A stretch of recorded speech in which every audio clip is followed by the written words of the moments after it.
नमस्कार, ये आकाशवाणी चंडीगढ़ है। अब आप प्रतीका से प्रादेशिक समाचार सुनिए। प्रधानमंत्री नरेंद्र मोदी ने कहा है कि संविधान राष्ट्र का मार्गदर्शक है।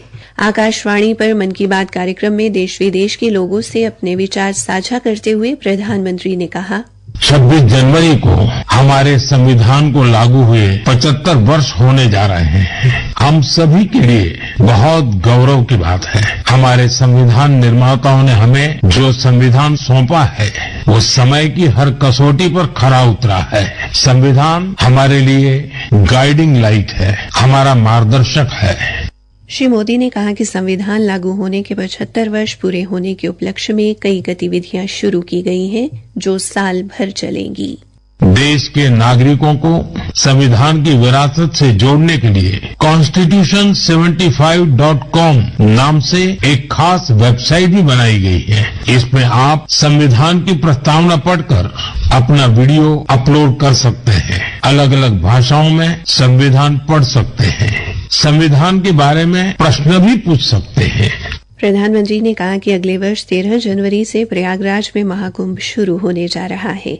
इसको लेकर प्रयागराज में संगम तट पर जबरदस्त तैयारियां चल रही हैं।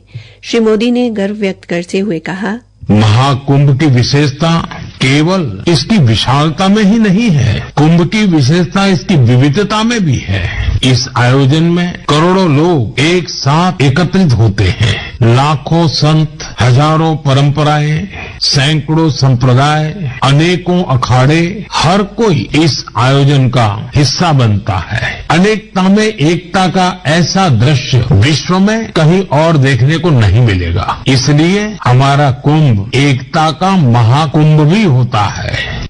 प्रधानमंत्री ने महाकुंभ के महत्व का जिक्र करते हुए लोगों से एकता का संकल्प लेने का अनुरोध किया।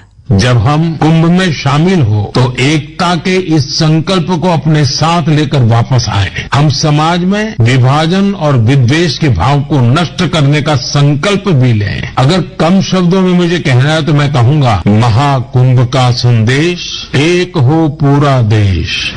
श्री मोदी ने महाकुंभ का संदेश, एक हो पूरा देश के नारे के साथ गंगा के निर्बाध प्रवाह की तरह अविभाजित समाज के सृजन की उम्मीद व्यक्त की।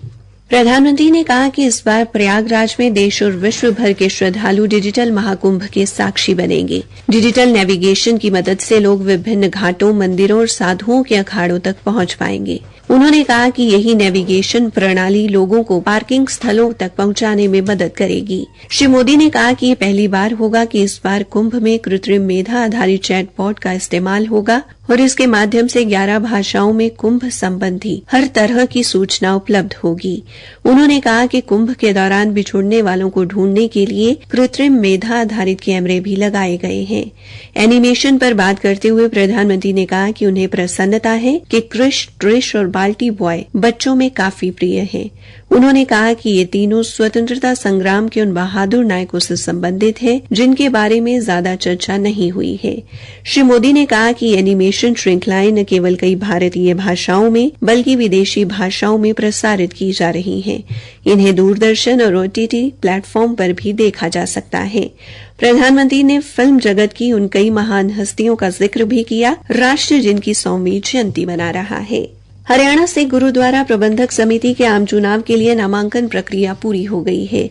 रिटर्निंग अधिकारियों से मिली जानकारी के अनुसार वार्ड नंबर 1 कालका के लिए 8 आवेदन प्राप्त हुए हैं, जबकि वार्ड नंबर 5 अंबाला छावनी से 6 और वार्ड नंबर 6 अंबाला शहर से 4 उम्मीदवारों ने नामांकन पत्र भरा है। इसी के साथ ये समाचार बुलेटिन समाप्त हुआ।